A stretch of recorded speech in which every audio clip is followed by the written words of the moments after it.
उसके बाद है साइबर सिक्योरिटी जॉब्स। बस इसी के ऊपर मैंने काफ़ी ज़्यादा मेरी तरफ से जो ऑफेंसिव आप कह सकते हैं, ज़्यादा शिद्दत लेवल की जो प्रॉब्लम मतलब जो कंटेंट आया है इस टॉपिक पे लेके कि लोग जॉब के काबिल नहीं रहे, वो ज़्यादा आपको मिलेगा। मैंने बता चुका हूँ कि एक कंपनी चलाने वाले को, एक ऑर्गेनाइजेशन चलाने वाले को, एक टीम चलाने वाले को, एक सीरियस इंटेलेक्चुअल लोगों की झुंड को चलाने वाले लोगों को पता है कि कहाँ से क्या निकल रहा है, कहाँ से क्या नहीं निकल रहा है। तो जब मैं पढ़ रहा था 2019 में, 2015 से मैं पढ़ना स्टार्ट किया था, वहाँ से 2019 तक पढ़ा, तो साइबर सिक्योरिटी का दूर दूर तक कॉलेजेस में नामो निशान नहीं था। उनको तो पता ही नहीं था कुछ कि साइबर सिक्योरिटी होता क्या है, आप समझ रहे हैं। तो वहाँ से निकलने वाले लोग तो आप हायर नहीं कर सकते हो, जाहिर सी बात है। तो वो लोग जो सेल्फ स्टडी कर चुके थे उस वक्त, या उस वक्त से कर रहे थे, अब तक कर रहे हैं, छुपे होंगे मेरे जैसे और भी 2 4 5 10 लोग, बस उनको ढूंढना साइबर सिक्योरिटी जॉब के लिए हमारे लिए वो टारगेट है, क्योंकि ये लोग तो काम के नहीं होंगे।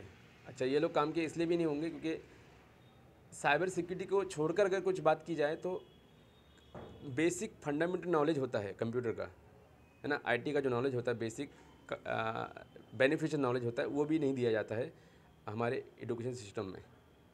और वहाँ से निकल के आने वाले लोगों को कुछ नहीं पता होता है। तो वही लोग कामयाब हो जाते हैं जो कॉलेज में रहते हुए वो देखते हैं कि कॉलेज कुछ काम का नहीं है, यहाँ के जो टीचर हैं वो 800 1500 2000 2000 8000 5000 6000 15000 20000 में काम करते हैं। 50 लोगों को हैंडल करना पड़ता है, उनको सिखाना पड़ता है, उसको टाइम ही नहीं मिलता कोई रिसर्च करे क्या रिक्वायरमेंट है ये सब, क्योंकि इनका एजुकेशन सिस्टम का जो पूरा फोकस है ना वो है पैसे जमा करना। तो यहाँ पे इंटेलेक्चुअल आईक्यू से अपने आईक्यू से मजबूत और एक रिसर्च माइंड, ये सब निकल के कभी नहीं आ सकते। वहाँ से जहन से गुलाम निकल के आएंगे और जहन से बहुत ज़्यादा कमज़ोर निकल के आएंगे, जिसको आप कैसे भी आराम से मैनिपुलेट या बेवकूफ़ बना सकते हो। खैर, cyber security jobs, people who works in cyber security, जो लोग साइबर सिक्योरिटी में काम करते हैं। कौन है? एनालिस्ट है। एक एनालिस्ट होता है जिसका काम क्या है? चेक्स फॉर प्रॉब्लम्स, चेक करना, तलाश करना, ढूंढना, फाइंड करना फॉर प्रॉब्लम्स, जो प्रॉब्लम्स है, जो दिक्कतें हैं उसको चेक करना, वो एक एनालिस्ट का काम होता है। दूसरा है हैकर, गुड, यानी इथिकल हैकर की बात चल रहा है। एक हैकर होता है जो बैड पर्सन, लेकिन एक हैकर दूसरा अच्छा पर्सन होता है। Find weak points to fix them, find weak points, कमज़ोर नुक्तों को ढूंढता है, कमज़ोर चीज़ों को ढूंढता है, कमज़ोर वो एप्लीकेशन हो या कमज़ोर वेबसाइट हो या कमज़ोर वो कंप्यूटर का पूरा सिस्टम हो या कमज़ोर उसका नेटवर्क हो, इन सभी को ढूंढता है, वो फाइंड करता है ताकि उसको फिक्स कर सके या फिर दुरुस्त कर सके। टू फिक्स दैम, टू, ताकि वो दुरुस्त करे, दुरुस्त करने के लिए, फिक्स करना मतलब दुरुस्त करना। तो वो ढूंढता है दिक्कतों को, प्रॉब्लम को, और उसको दुरुस्त करता है। वो एक गुड हैकर और इथिकल हैकर वाला काम होता है, ये दो काम। उसके बाद नीचे है लर्न विथ सर्टिफिकेशन, आप सर्टिफिकेशन से लर्न कर सकते हैं। सिक्योरिटी प्लस है, CEH हैकिंग, इथिकल हैकिंग, ये सब सर्टिफिकेट होते हैं जिससे आप लर्न कर सकते हैं।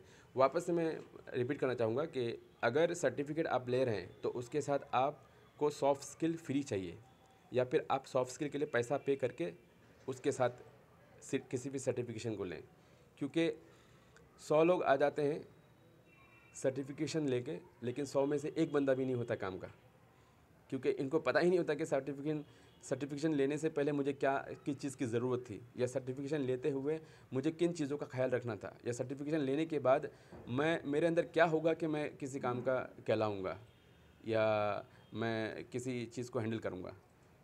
मतलब दिमाग अगर लॉक है तो सर्टिफिकेशन भी कुछ काम का नहीं आएगा। पहले अपने दिमाग को खोलें, आप मूर्खों की तरह ना रहें, अपने दिमाग को खोल के थोड़ा चालाक बने, उसके बाद सर्टिफिकेशन करें। सर्टिफिकेशन अगर नहीं भी करके आए आप मुझे ये साबित कर दिए कि आपने हज़ारों घंटा, 500 घंटा, 200 घंटा किसी स्किल को सीखने के पीछे यूट्यूब चेक कर लिए, यूडेमी चेक कर लिए, है ना, रात दिन प्रैक्टिस कर लिए, आपने मुझे उसका हिस्ट्री दिखाए, सबूत दिखाए। एक साइबर सिक्योरिटी वाला बंदा आता है तो उसको पता होता है कि दूसरे साइबर सिक्योरिटी वाले बंदे को पता है कि आपने टाइम कहाँ कैसे बिताया अपने कंप्यूटर पे। वो आपके कंप्यूटर को चेक करके, मैं आपके कंप्यूटर को चेक करके बता दूंगा कि आपने कहाँ कितना टाइम बिताए हो, जो आप दावा कर रहे हो आप वो दावे में सही हो या गलत हो। ठीक है, तो अगर आप खुद से सीख रहे हैं तो अच्छी बात है, हम की इज़्ज़त करते हैं जो लोग सेल्फ स्टडी करते हैं, लेकिन आपको स्किल सीखना चाहिए, सॉफ्ट स्किल और हार्ड स्किल, दोनों स्किल। सॉफ्ट स्किल लोगों के सामने बात करना, खड़े होना, उनको हैंडल करना, मैनेज करना, लीड करना, उनको इन्फ्लुएंस करना, उनको सीरियस करना, उनको डिसिप्लिन करना, ये सब सॉफ्ट स्किल में आएगा, है ना। अपनी लैंग्वेज को, राइटिंग, रीडिंग, स्पीकिंग को स्ट्रॉन्ग करना, ये सब सॉफ्ट स्किल में आएगा। और हार्ड स्किल बिल्कुल आपको पता होना चाहिए कि प्रॉब्लम कैसे सॉल्व करें। आप वो सब चीज़ें कर चुके हो जो उस प्रॉब्लम को सॉल्व करने के लिए काम आने वाली है, वो सब चीज़ें कम से कम उन चीज़ों को लेके दौड़ चुके हो। क्योंकि हार्ड स्किल साइबर सिक्योरिटी में हार्ड स्किल जो जो कंप्यूटर बैकग्राउंड से बिलोंग करता है उसको हार्ड स्किल सीखने में इतना टाइम नहीं लगेगा। सॉफ्ट स्किल सीखने में हो सकता है, क्योंकि सॉफ्ट स्किल तो मार ही दिया गया हमारे एजुकेशन सिस्टम से। हो सकता है उसको आने वाले 5-6 साल तक उसको सॉफ्ट स्किल की ज़रूरत है, और सॉफ्ट स्किल के बिना इंसान काम का नहीं होगा हमारे साथ। आगे हम चलते हैं साइबर सिक्योरिटी टिप्स की तरफ लास्ट, उसके बाद हम लोग कवर करके बुक को ख़त्म करेंगे।